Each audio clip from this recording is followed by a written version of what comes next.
ku terus hidup di bumi seperti arus, tak henti mengalir menuju lautan hamparan luas keabadian. Langit bumi semuanya tergoncang, tiada yang tetap bertahan. Skalanya menjadi kenangan api, kebinasaan tak bertepi. Tuhan ajarku menghitung hari, singkat tak tahu kapan akhirnya. Tuntun aku sampai sempurna, berkenan di hadapan Bapa.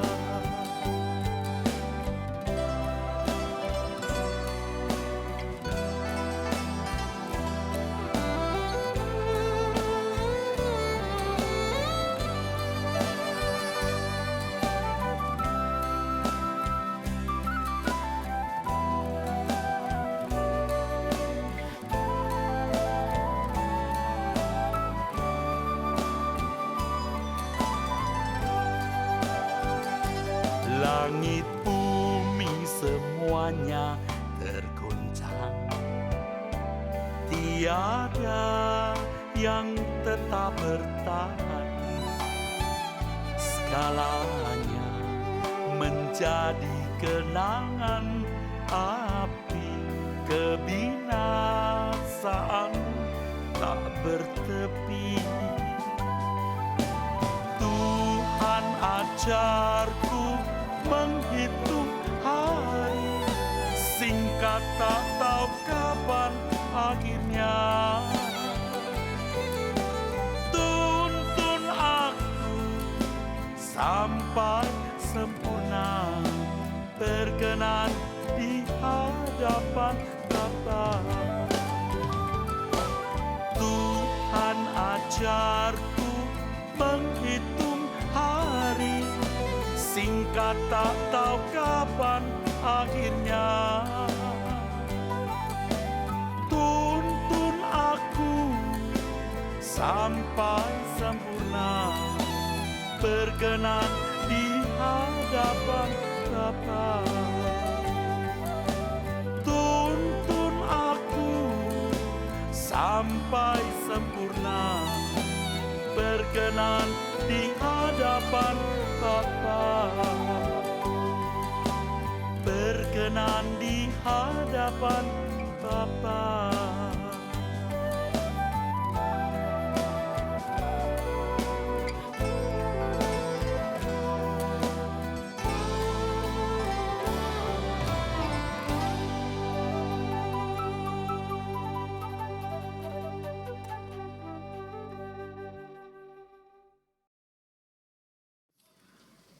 Saudaraku sekalian, satu hal yang sangat prinsip yang benar-benar harus kita sadari adalah bahwa dalam hidup ini kita harus memilih. Harus memilih. Ini adalah tatanan yang tidak bisa dilanggar dan tidak dapat dihindari. Dalam kaitannya dengan tema hidup di hadapan Tuhan ini, kita harus memilih dan menentukan nasib atau keadaan kita sendiri. Kita harus memilih atau kita harus menentukan apakah kita berkehendak untuk hidup di hadapan Tuhan atau tidak. Ini pilihan, saudaraku. Kuasa kegelapan melalui gaya hidup yang dikenakan anak-anak dunia, yang dikenakan orang-orang yang tidak menghormati Tuhan, tidak peduli Tuhan, mempengaruhi orang-orang Kristen dewasa ini. Dan banyak orang Kristen hidup dalam keadaan status quo. Status quo artinya suatu kondisi yang statis, di mana tidak ada perubahan atau tidak ada perbaikan. Padahal hidup orang percaya, iman itu sebuah organisme yang hidup, yang harus berubah, terus mengalami proses perbaikan. Banyak orang Kristen yang terus-menerus mengikuti gaya hidup manusia di sekitarnya. Memang orang-orang ini tidak bisa terkategori sebagai orang-orang jahat. Tetapi belum menemukan tempat yang benar sebagai anak-anak Allah. Banyak orang-orang Kristen yang mengikuti gaya hidup manusia di sekitarnya, sampai pada suatu keadaan di mana mereka tidak dapat diubah lagi. Jadi status quo-nya permanen, saudara. Kalaupun ada perubahan itu perubahan natural. Perubahan secara umum yang juga dialami semua manusia. Tapi tidak mengalami perubahan untuk lebih mengenakan kodrat ilahi, tidak lebih mengambil bagian dalam kekudusan Allah. Tidak makin serupa dengan Tuhan Yesus. Tidak semakin segambar serupa dengan Allah. Ini berarti keselamatan dalam hidup orang-orang seperti ini tidak terrealisir atau tidak terwujud. Keadaan yang tidak bisa diubah ini terjadi kalau seorang Kristen sudah terbelenggu oleh roh perbudakan. Jadi ada sesuatu yang menguasai roh perbudakan. Kata budak di sini dalam teks aslinya memang doulos. Ada yang menguasai, dan yang menguasai itu pasti mengendalikan. Orang-orang Kristen yang mencintai dunia karena seluruh gairah dan cita rasa dalam jiwanya sudah terperangkap di dalamnya. Sebagian saudara ini sebenarnya sedang menuju perangkap itu, saudaraku. Atau mungkin sudah terperangkap berat. Kiranya kita mendapat kesempatan untuk keluar dari perangkap itu. Saya termasuk orang yang sudah terperangkap. Dan sekarang oleh pertolongan Tuhan saya terus menggeliat untuk keluar. Dan mengenakan hidup yang Tuhan ajarkan. Dan saya makin menyadari bahwa mengikut Tuhan Yesus itu menjadi orang asing di bumi ini. Meninggalkan kewajaran. Saudaraku, banyak orang-orang Kristen yang pikirannya diisi oleh berbagai filosofi hidup. Jiwanya diisi oleh berbagai kesenangan. Mereka tidak menyerap kebenaran murni dari Alkitab. Pikirannya tidak diisi oleh kebenaran yang murni dari Alkitab. Sehingga mereka tidak mengerti bagaimana seharusnya menyelenggarakan hidup sesuai dengan kehendak Allah. Orang-orang seperti ini termasuk yang saya melihat para teolog dan pengajar sekolah Alkitab. Pendeta dan orang yang juga mengaku hamba Tuhan. Sebenarnya berkeadaan tidak tahu kalau mereka sebenarnya tidak tahu. Mereka tidak tahu kalau sebenarnya mereka tidak tahu. Ini pasti orang-orang yang akan penuh dengan kritik dan kecaman terhadap orang lain. Hal ini sama dengan orang yang tidak menyadari kesalahannya.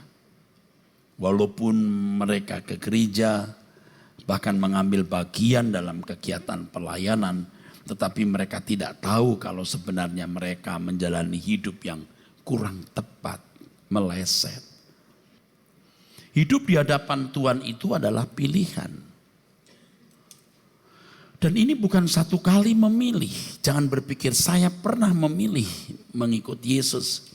Saya pernah memilih jadi pendeta. Saya pernah memilih sekolah Alkitab. Pilihan ini merupakan perjalanan panjang setiap hari. Ketika seseorang mengarahkan diri kepada Tuhan dengan belajar kebenaran. Menjumpai Tuhan dalam doa setiap hari. Ada perjumpaan langsung dengan Tuhan setiap hari. Memeriksa dengan seksama keadaan diri kita. Dan lain sebagainya. Dengan langkah-langkah hidup ini, ia memilih hidup di hadapan Tuhan. Dan ini merupakan pilihan.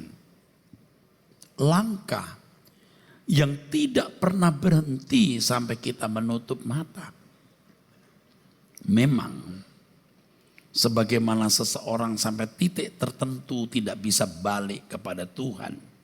Sampai pada point of no return, titik tidak balik.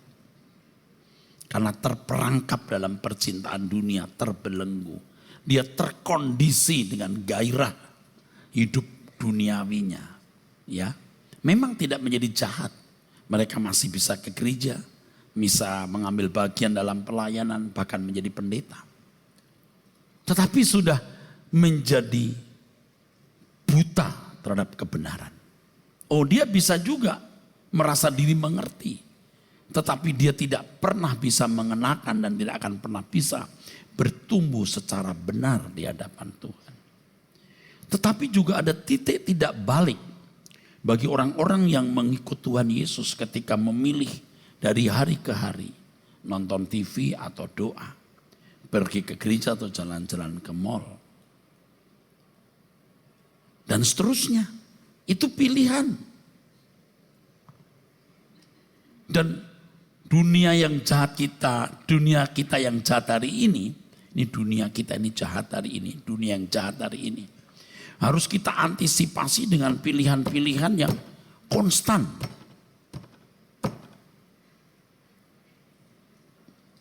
Kita harus intensif ke gereja, intensif berdoa. Harus menjadi sangat fanatik dan ekstrim untuk belajar kebenaran. Jadi kalau orang mengarahkan diri kepada Tuhan, lebih mengisi hari-hari hidupnya dalam kewajaran hidup anak Allah. Kalau seorang mengarahkan diri kepada Tuhan, hidup dalam kewajaran hidup sebagai anak Allah, nanti Tuhan akan ajarkan itu bagaimana kita benar-benar fokus kepada Tuhan. Ia sampai titik tidak balik ke dunia. Tetapi kalau orang tidak mengarahkan kepada Tuhan, lebih mengisi hari-hari hidupnya dalam kewajaran hidup. Kewajaran hidup seperti manusia lain. Maka suatu saat ia tidak akan bisa mengerti pikiran perasaan Tuhan. Saya mengalami, saudaraku, satu pengalaman yang luar biasa. Jadi saya ini memang dari muda, dari kecil memang Kristen, sudah sekolah Alkitab, saya bisa berdoa. Tetapi suatu saat ya saudara, ini sebenarnya baru belakangan ini saudara. Karena saya terus menyediakan diri secara khusus untuk bertemu Tuhan. Jadi kalau dulu kapan saja saya berdoa, saya berdoa. Sekarang juga kapan saja saya berdoa, ya berdoa. Tapi kalau yang namanya waktu istimewa, itu harus waktu di mana saya tidak boleh diganggu oleh apapun. Kalau dulu lagi berdoa, handphone bunyi langsung kita angkat. Sekarang enggak berani. Kita lagi bertemu dengan Tuhan. Ada kegentaran yang luar biasa. Bahkan mengambil tisu saja waktu ingus kita, air mata kita berlenang, bergeser juga kita tidak berani. Kalau sependek begini tidak apa-apa. Kalau 1,5 meter harus bergerak. Sampai kemudian kita bisa minta izin Tuhan. Kita berhadapan dengan Allah itu luar biasa. Nah, ketika saya mulai mengenal Tuhan, baru-baru ini, jadi malam-malam yang panjang saya duduk diam di kaki Tuhan.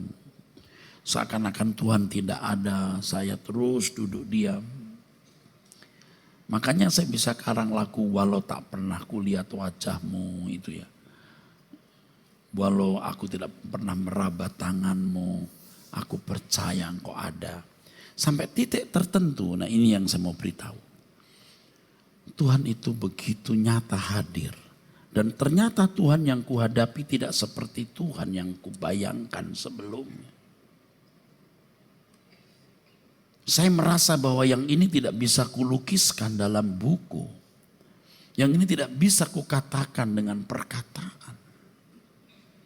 Ini dahsyat sekali. Tidak bisa kurumuskan dengan doktrin. Nah pada waktu itulah saya menyadari bahwa kehidupan saya selama ini masih wajar di mata dunia. Tapi tidak wajar di mata Tuhan. Dan kalau kita menjumpai Tuhan, ya ini memang subjektif ya. Tergantung saudara percaya atau tidak apa yang saya katakan. Tetapi saya anjurkan saudara mengalami. Kalau saudara mengalami hal itu, dunia itu tidak ada artinya saudara. Siapapun tidak ada artinya saudara. Lalu kita jadi gentar karena kita merasa keadaan kita ini jauh dari apa yang Dia kehendaki. Padahal tahun-tahun belakangan ini saya pastikan saya tidak terlibat dengan skandal-skandal dosa yang memalukan. Saya sudah berusaha untuk hidup benar. Tetapi dalam hadiratnya, waduh, betapa keadaan kita ini compang-camping saudara. Saya jadi ingat saudaraku apa yang dialami oleh Petrus yang berkata, Tuhan aku orang berdosa. Saya jadi ingat ketika Musa berkata, Tuhan aku tidak sanggup melihat engkau atau ada di hadapanmu. Nah kalau kita sudah masuk perangkap ini, sulit kita kembali ke dunia saudara. Tapi kalau orang sudah masuk perangkap dunia, sudah sulit kembali kepada Tuhan. Jadi saya mengajak saudara untuk jalan terus. Sampai benar-benar mengalami Tuhan.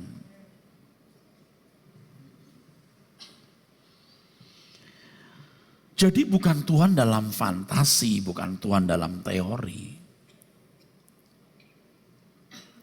Ini bukan bicara apa produk teologiamu. Seperti yang diucapkan banyak teolog. Teologiamu apa? Produk teologiamu apa? Ini produk pengalamanmu pribadi dengan Tuhan. Yang mungkin tidak akan pernah terucapkan. Tidak pernah bisa dijelaskan. Tetapi seluruh gaya hidup dan kelakuanmu akan menjelaskan itu. Karena orang merasakan. Orang bukan hanya menangkap dengan pikiran dan mengurai dengan rasionya. Tapi orang sekitarmu akan menangkap keharuman perilakumu dari hasil perjumpaanmu dengan Tuhan itu. Seperti ketika Musa bertemu dengan Tuhan, ia memancarkan cahaya Tuhan. Kalau saudara melekat dengan Tuhan, maka keharuman Tuhan juga akan mengalir, saudara.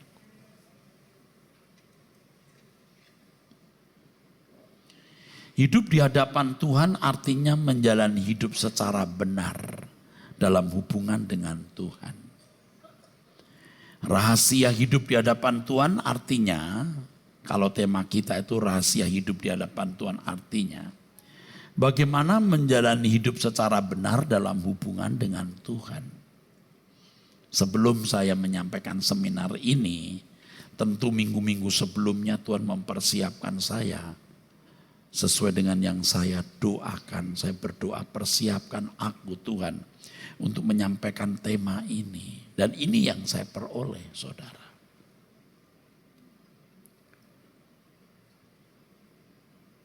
Tuhan menjadi pribadi yang nyata.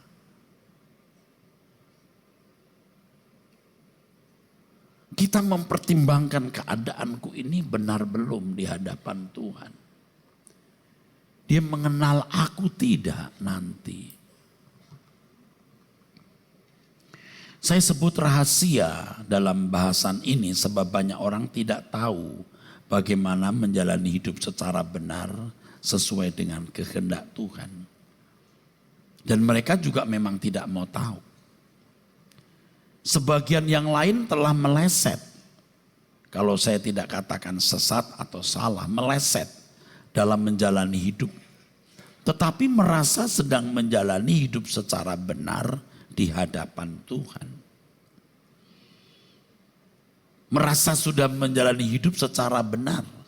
Hal ini disebabkan karena pengajaran yang salah, teologi dan sistematika berpikir teologisnya yang keliru. Mereka menyimpang karena tidak mengenal kebenaran.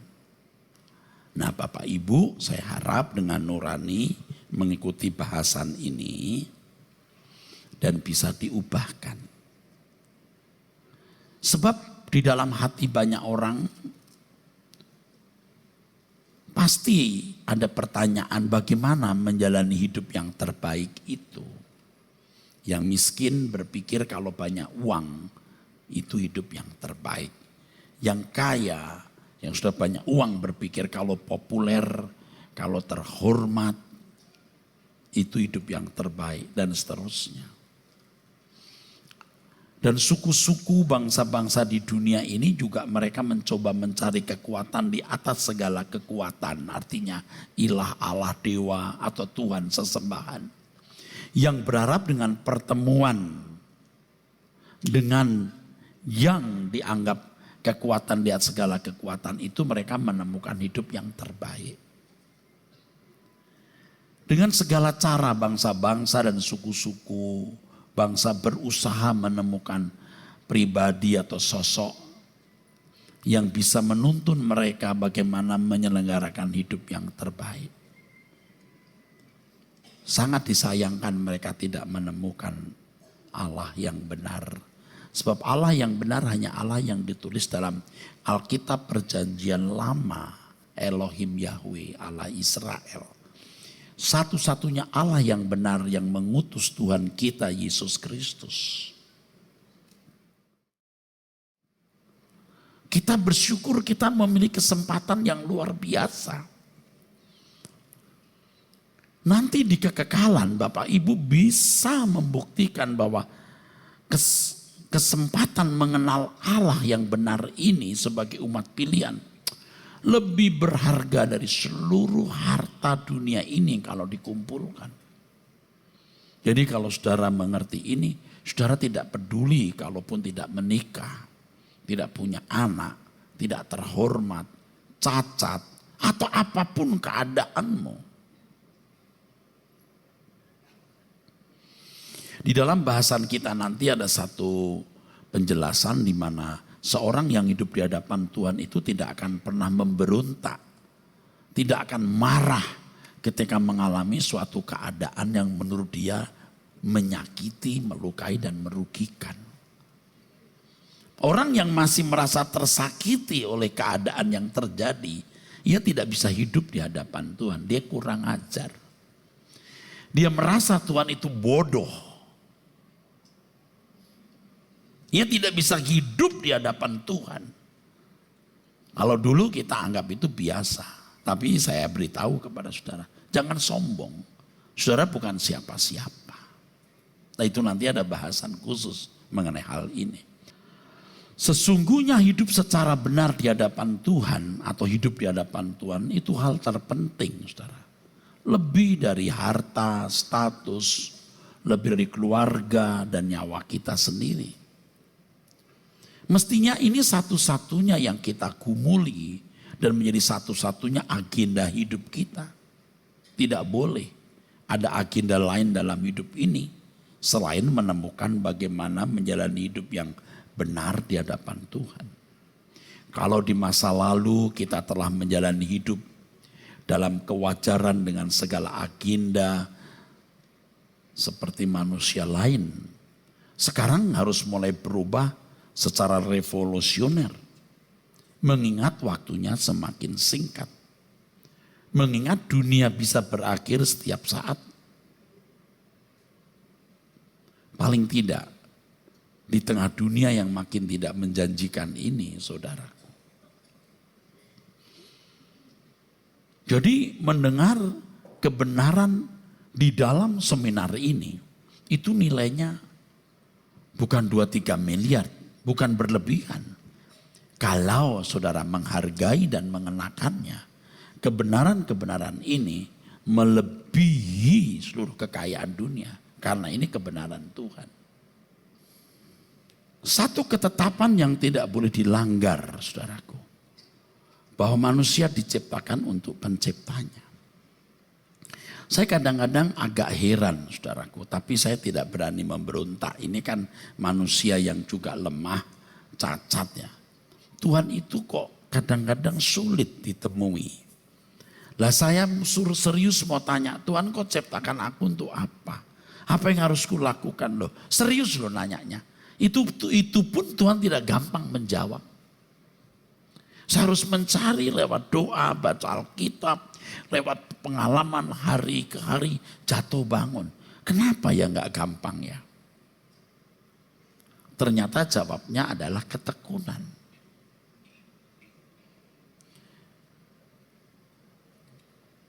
Hanya orang yang bertekun, orang yang haus dan lapar akan dipuaskan.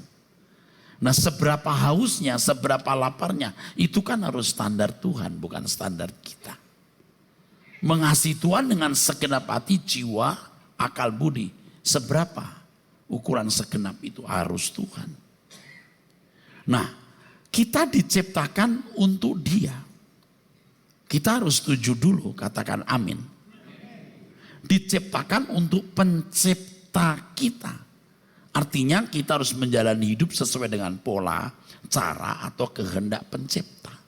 Kalau Anda sambil lalu saja datang ke gereja, berdoa ya berdoa, enggak juga enggak. Anda enggak menemukan. Nah yang sungguh-sungguh saja kadang-kadang merasa begitu sulitnya. Tetapi pasti menemukan.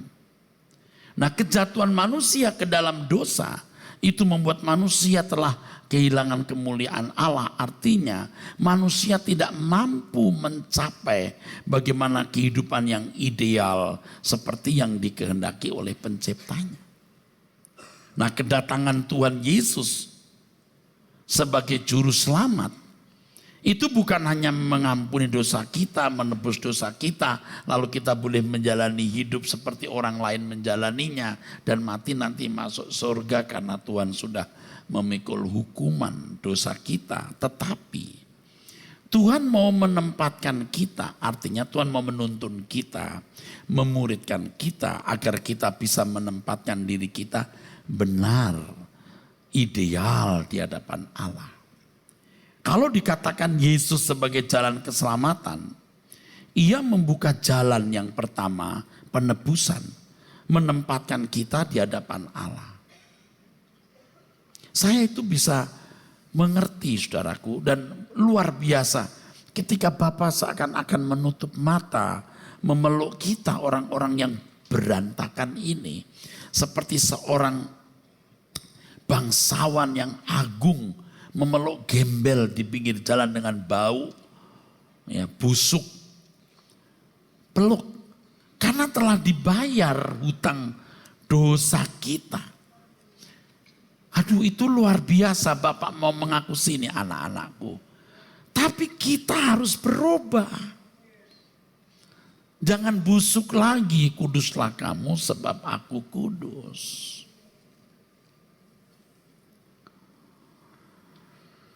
Jadi dengan penebusan itu kita dibawa kepada Bapa. Lalu Bapa dengan kebesaran hatinya memberi meterai Roh Kudus agar kita dituntun Roh Kudus oleh Injil yang juga diajarkan Tuhan Yesus agar kita dapat menjadi serupa dengan Tuhan Yesus.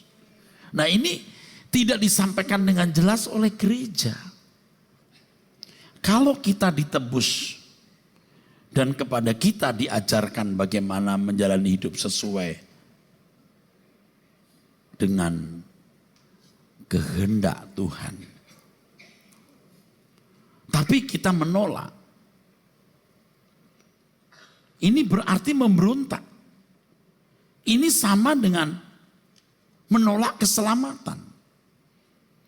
Jadi kalau ada orang yang mengaku Yesus sebagai Tuhan dan Juru Selamat, lalu ke gereja, dia merasa tidak menolak karya salib.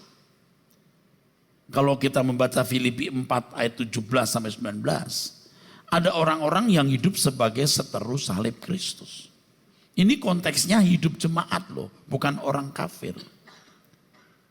Yang Tuhannya perut mereka sendiri. Orang-orang duniawi. Dan banyak orang Kristen duniawi.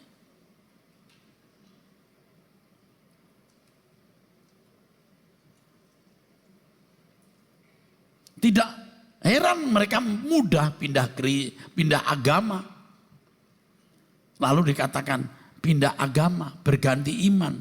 Dia nggak berganti iman, salah. Dia belum pernah punya iman.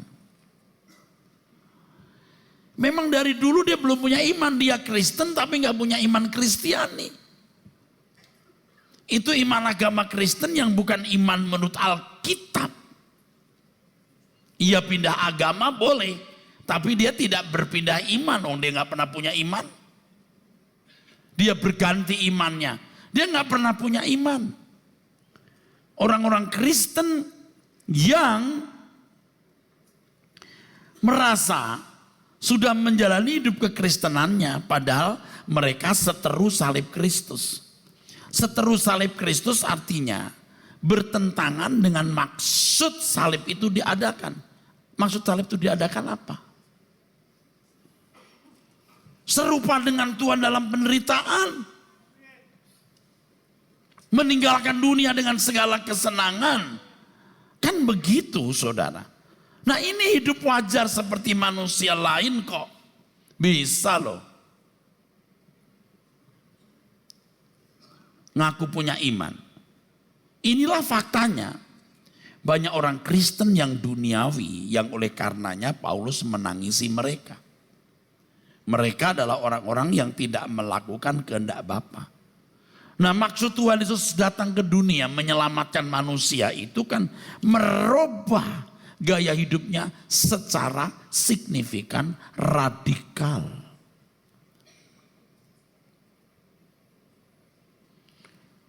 Paulus sebagai anak Tuhan hidupnya menjadi pola. Dengan mana pengikut Kristus bisa meneladaninya. Paulus mengatakan ikutilah teladanku. Sama seperti aku ikut teladan Kristus. Jadi kehidupan Kristen yang saudara miliki selama ini. Itu jauh dari standar. Saya saja menyadari bahwa hidup kekristenan saya. Walaupun pendeta. Belum seperti yang Tuhan kehendaki. Ini bukan ngebluff. Bukan hiperbola. Bukan bermaksud untuk mengada-ada. Ini saya merasa baru balik. Sekarang baru balik saudara. Dan saya ngajak saudara untuk balik. Yuk kita ikuti jalan hidup Tuhan Yesus.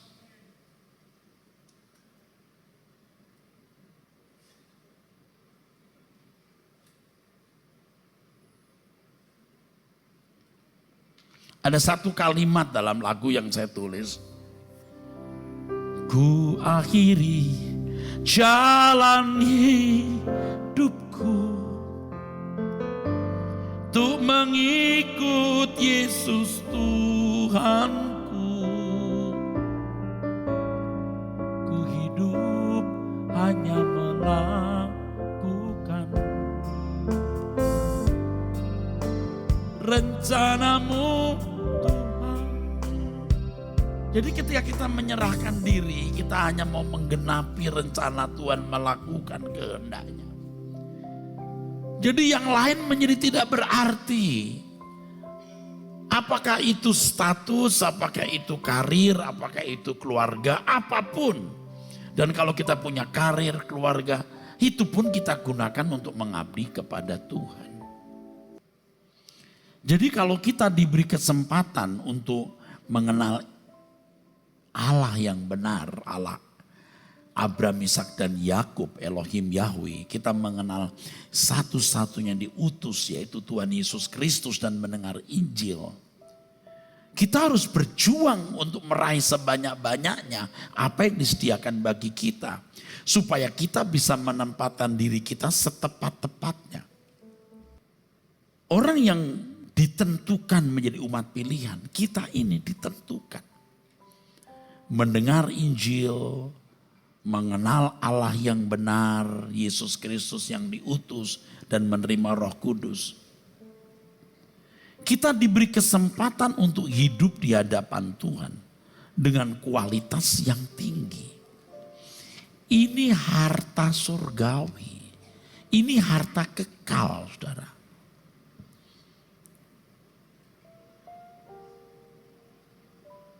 Orang bisa bangun pagi sampai sore demi uang.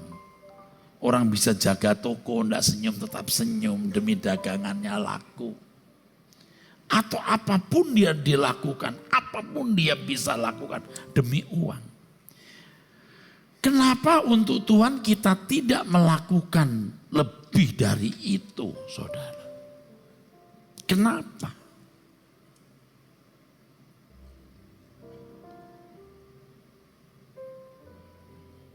Saya harap kita semua hari ini memilih.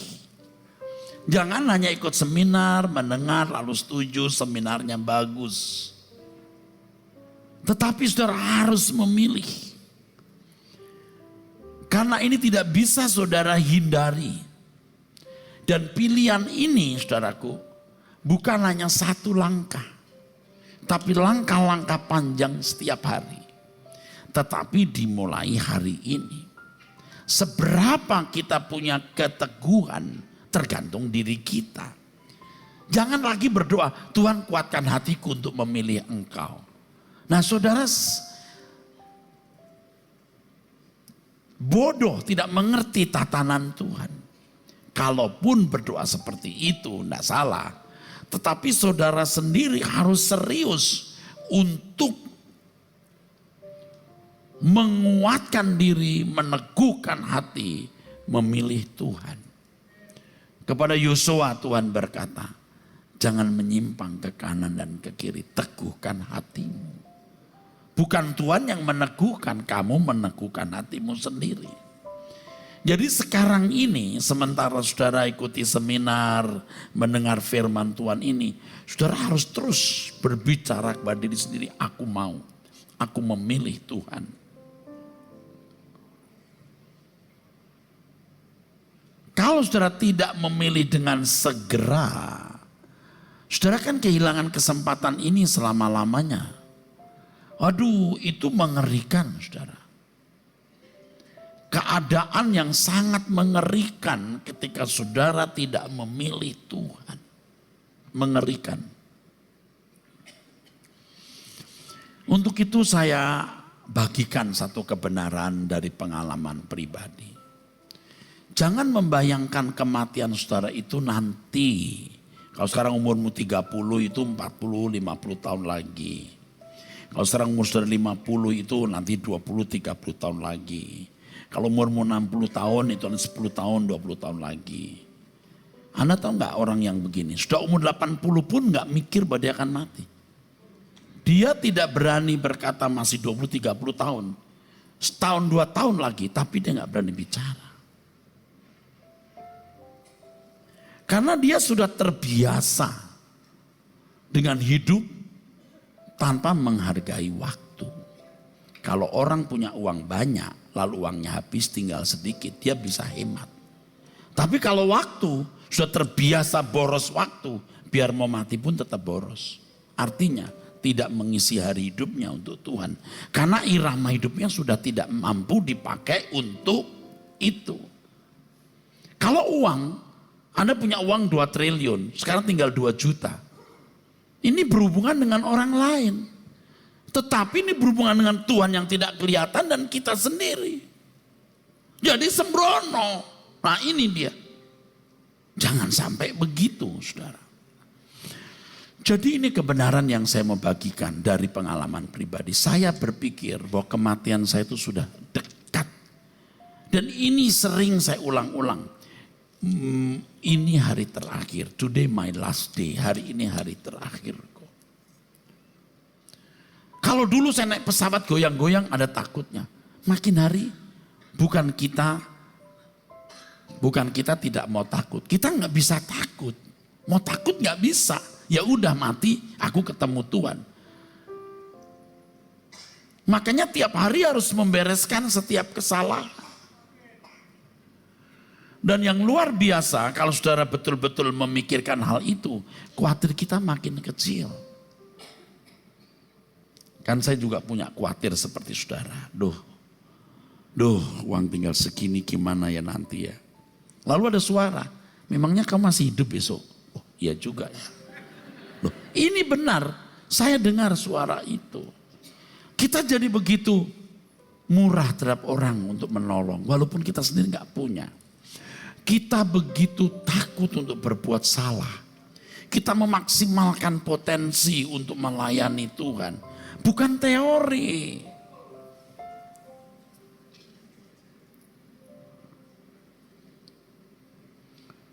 Jadi saudaraku sekalian, kita harus memilih. Dengan pilihan ini bersiaplah hidup saudara menjadi tidak wajar di mata manusia lain. Sebab agenda satu-satunya dalam hidup adalah bagaimana menjalani hidup secara benar di hadapan Tuhan dalam relasinya dengan Dia. Ini menjadi kehormatan dalam hidup kita.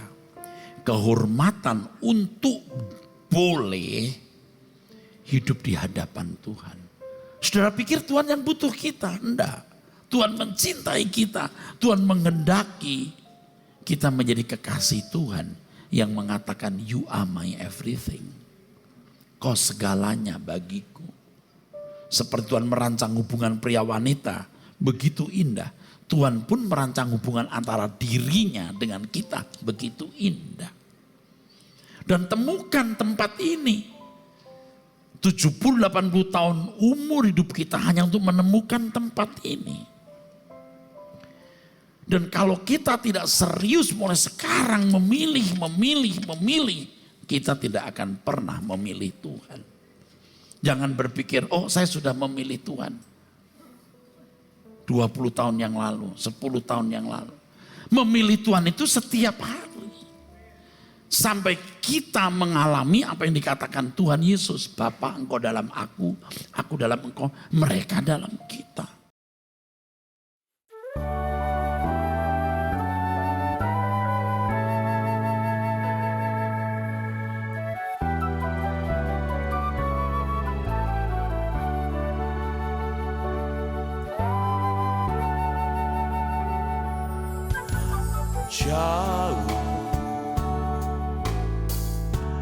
Jauh di sana rumah Bapakku,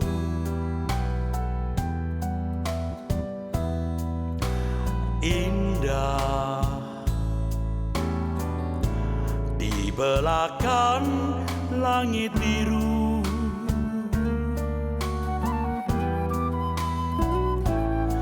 Rindu hati ke sana dan segera jumpa dengan Tuhanku. negeri yang permai, semua saling menunggu.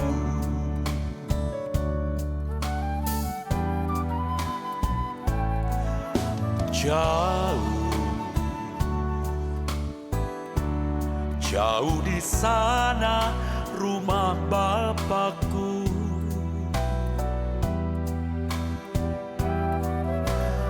Indah di belakang langit biru.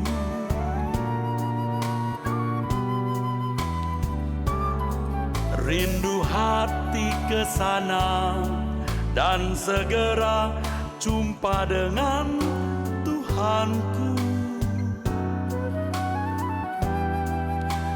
Negeri yang permai, semua saling menunggu.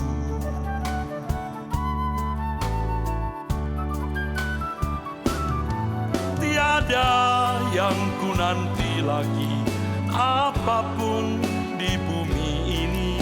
Rindu hatiku pulang ke sana.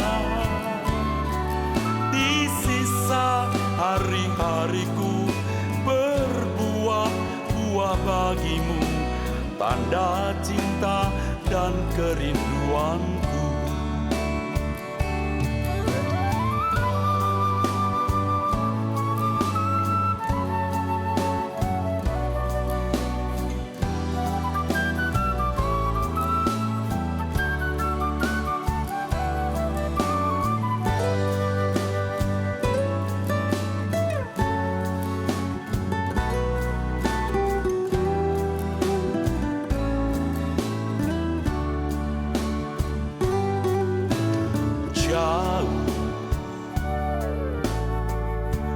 Jauh di sana rumah Bapakku.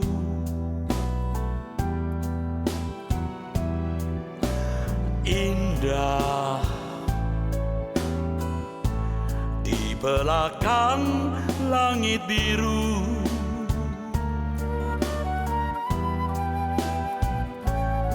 Rindu hati ke sana dan segera jumpa dengan Tuhanku. Negeri yang permai, semua saling menunggu.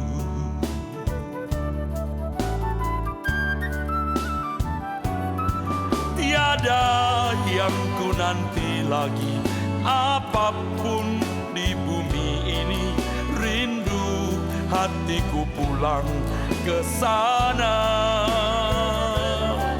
Di sisa hari-hariku berbuah-buah bagimu, tanda cinta dan kerinduanku. Tiada yang ku nanti lagi, apapun di bumi ini. Rindu hatiku pulang ke sana. Di sisa hari-hariku berbuah-buah bagimu, tanda cinta dan kerinduanku.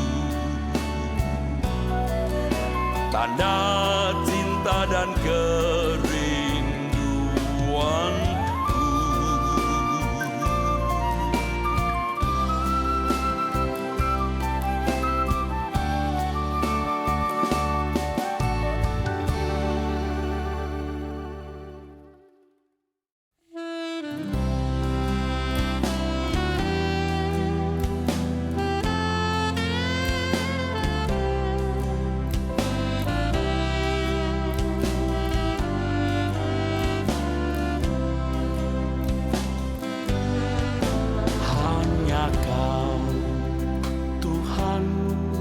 Kenal pribadiku, segala pergumulanku.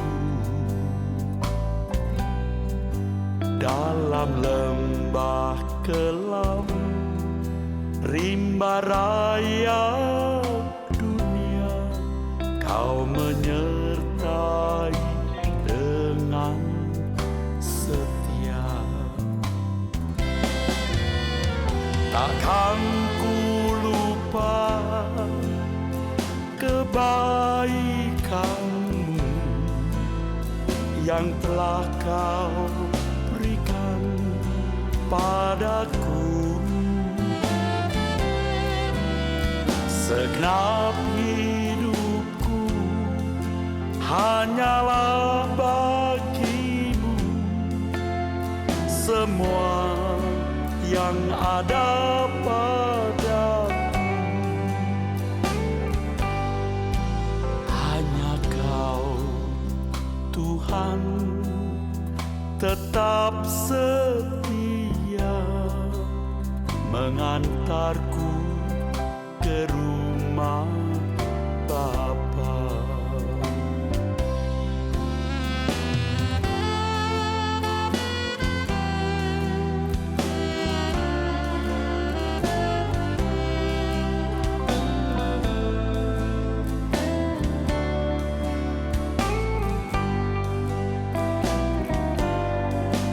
Hanya Kau, Tuhan, kenal pribadiku, segala pergumulanku. Dalam lembah kelam, rimba raya dunia, Kau menyertai dengan setia. Takkan ku lupa kebaikan-Mu yang telah Kau berikan padaku. Segenap hidupku hanyalah bagi-Mu, semua yang ada padaku hanya Kau, Tuhan, tetap setia mengantarku ke rumah Bapa, mengantarku ke rumah Bapa.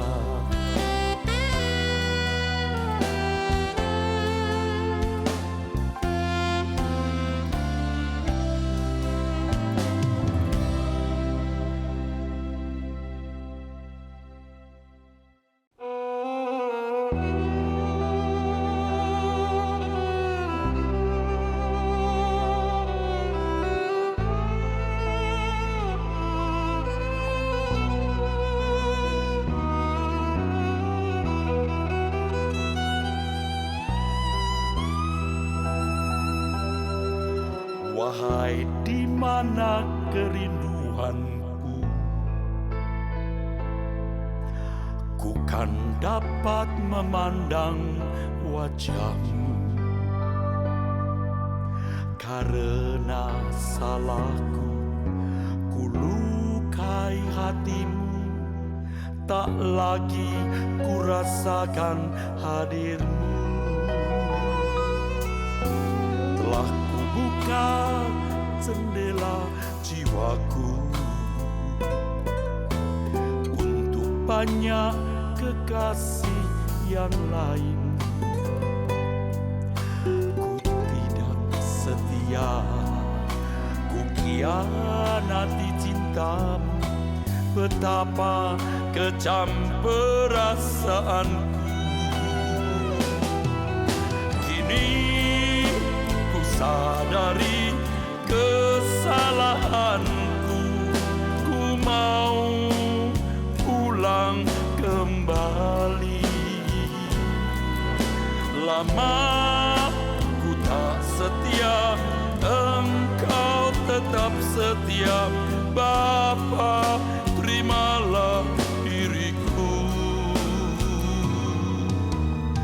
Kan akhiri sisa hidupku hanya untuk mengabdi padamu. Segenap hidupku, segenap jiwaku, ku persembahkan hanya bagimu.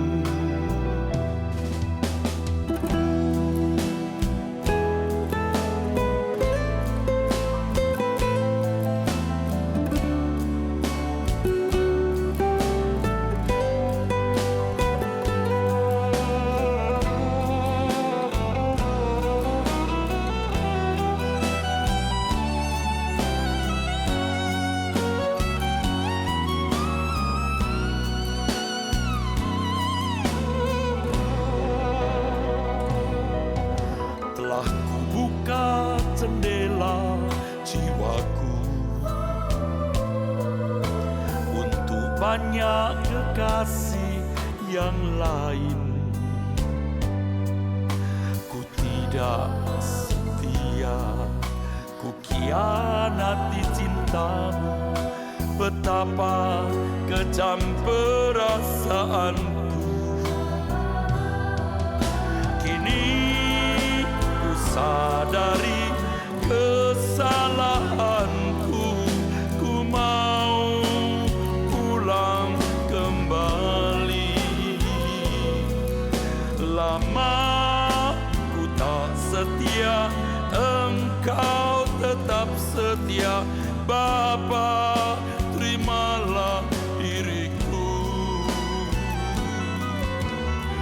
Kan akhiri sisa hidupku